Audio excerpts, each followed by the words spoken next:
Hello, true duelists. My name is Craig Fee, and as always, welcome to the Yu-Gi-Oh! Update. It's a new year, and we're still technically in the new format. I can still call it new, arguably. Or at least I'm going to, because this past weekend was the first in-person YCS of 2023, but also the first in-person one to use our newest ban list. That's right, just how did 3 Macrocosmos and Dimensional Fissure take on Tearlament with the loss of 2 Herald of Orange Light, and that's it? Well, you won't believe it, folks, but the blatant lack of hits to the best deck did not prevent the best deck from being the best deck. Matter of fact, based on results reported from this event, not only was Ishizu Tier the best deck of the event, but with 21 tops out of the top 32, it breaks the 65% needed to still be classified as Tier 0. Yep, we can officially call the ban list that we got the goggle hits because they did nothing. That's a really forced Simpsons reference to a Simpsons episode that aired in 1995. Good job, me. There were still a handful of other decks to top, however. You know, Sprite and Fluonderies. And Sword Soul this time! That's right, they showed up as well for diversity's sake. That follows the trend more recently of having an odd deck or two of not the big 3, not Sprite, Flu, or Tier to make it to top 32, alright? So yeah, it's still the same format, and there's just a little bit more sackiness to when you get hit with the orange light. The trend of tier dominance followed the same pattern it always seems to at the top tables, taking up more and more of the graph as you get closer to the finals. And who would win the finals but none other than, of course, the one, the only Canadian, and I do mean the only Canadian, Jesse Cotton. A back-to-back championship performance from the kid himself earns himself the 5th YCS win to date, and truly solidifying himself as one of the greatest to play the game. The best player at the event was, of course, playing the best deck, and more than just being one of the very few to win 5 YCSs, if not the only one, he's now one of the few to receive congratulations from me, which truly is a reward in and of itself. Back in the real world, however, Jesse was kind enough to post this Marvel meme, showcasing that he has won YCSs in 4 out of the 5 regions of the TCG where YCSs are held. So it's pretty safe to assume he's going to be running his ass down to any South American YCS he can get to earn himself the title of the first player to win a YCS in every TCG region, if I am not mistaken. So, goddamn. For a full report on the matchups he played in the event, you can check out his Twitter account where he posted about each game, which is a statement I'm going to use to segue into 2 separate points. The first being the lack of official reporting for this event. YCS Syndey 2023 received no official coverage from Konami from what I've been able to find. And I do mean none. There was no stream about it, there was no blog coverage, there wasn't even a tweet about who won the event. The graphs I've used were ones I've been able to find online from the community at large, so a shout outs to Sebto360 in particular for producing some of these charts and putting in the research for what was played at the event. Made my life for this video a bit easier, but also, what the hell? This is a Tier 3 event by Konami standards, or a Tier 1, I can't remember which one's higher off the top of my head. It's the second highest one, second only to things like World Champion qualifiers and Worlds itself. How was there no coverage whatsoever?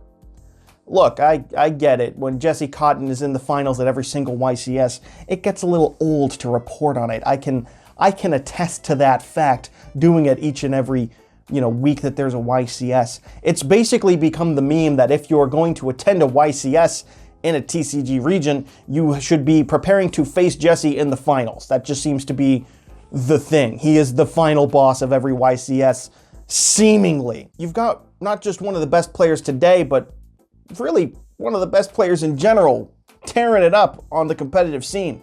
Master Duel has brought a resurgence of sorts into this game.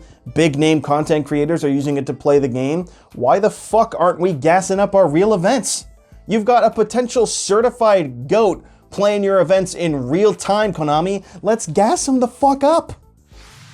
And secondly, that I need to address from Jesse's Twitter coverage of his event, how the fuck was his round 1 opponent Hungry Burger? His round 1 opponent was playing Hungry Burger. in 2023. What does that even look like? And why is one of the best players starting their YCS like this? You know, I mocked it when I first saw it, but maybe that guy who went on a Twitter rant was right when he said that competitive Yu-Gi-Oh! Is rigged. How is it that I get steamrolled by Sprite and Tier Limit 9 days a week when I go to a YCS, and then Jesse gets to play against the meme deck? Truly, the game is rigged, and I am being held down by the larger powers that don't want to see the layman top, because that's the only possible explanation. The game is rigged, and it's nothing to do with the luck of the draw in the pairings. That literally cannot be remotely involved into why I have to face competent players. We need answers, and I demand that Jesse appear on this show to explain himself and prove to us once and for all that this isn't all one big conspiracy to help some random Canadian arbitrarily be good, because there's no way for us to believe the game wasn't rigged otherwise. He needs to explain himself. Which is why we can all look forward to his vlog of the event explaining it, because I am confused and I want to know more. What the hell was Hungry Burger? And I don't really see him coming on the show, but either way, we need to know. Moving on into product news, YugiTubers have received some sponsored early openings of Amazing Defenders, and as such, we now know the full set list, reprints, rarities, and all. Reprints for the set most notably include Infernoble Knight Renowned, as well as Immortal Phoenix Gearfried, which is nice for people wanting to play Infernoble, and that's about it. And as for your collector's rare, it's interesting. Rescue Ace only received 2 collector's rares, but Minkenko and Pearly got 4 each, so guess which one's the least favorite from Konami. As for reprint collector rares, we've got Isolde, Renowned, Gizmek Orochi, 1-for-1, and Card Trooper, all getting the rarity bump.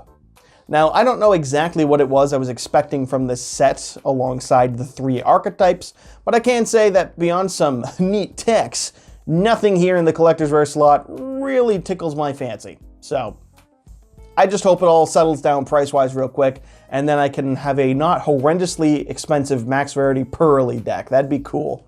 And then I'll get annoyed when the support they get printed for them in Cyberstorm Access is only in Peasant Rare. That's the duality of deck build packs, I guess. Highly conflicting rarities. In Master Duel news, the new Mutant Solo Story Mode is available, as well as new accessories and, best of all, some new selection packs.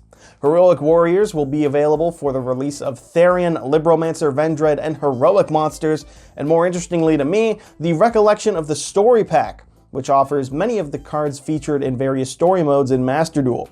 This one is available only until January 31st, so if you're looking to get any of those decks, I guess you gotta hurry up and start grinding. Most hype of all, according to Twitter, however, was the confirmed release of MathMech Circular coming to Master Duel as well. This is exciting news for MathMech players and Cybers players in general, as it will be a chance for them to be somewhat meta-relevant, unlike they were in the TCG.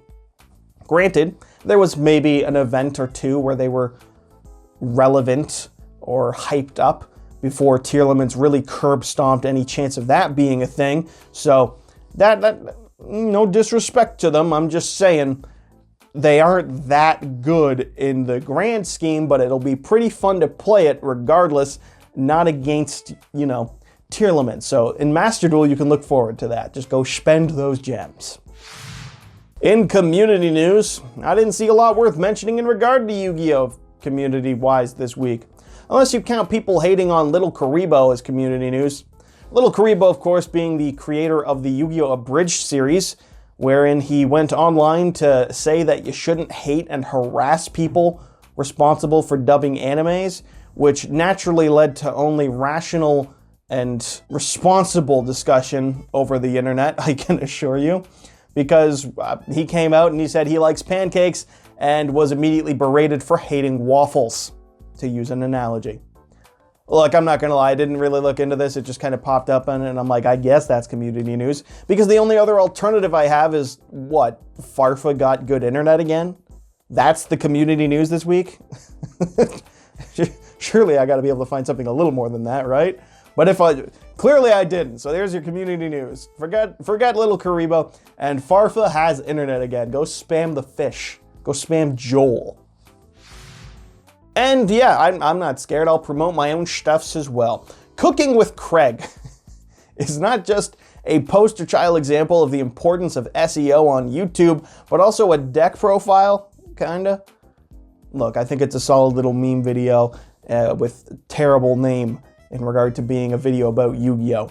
But if you're bored, give it a watch. It's a good meme, according to me. I am the author, and I think I did a good job. 5 stars.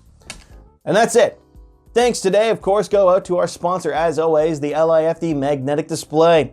This is a great way to showcase your favorite and most valuable cards in a safe, clean, and proud way.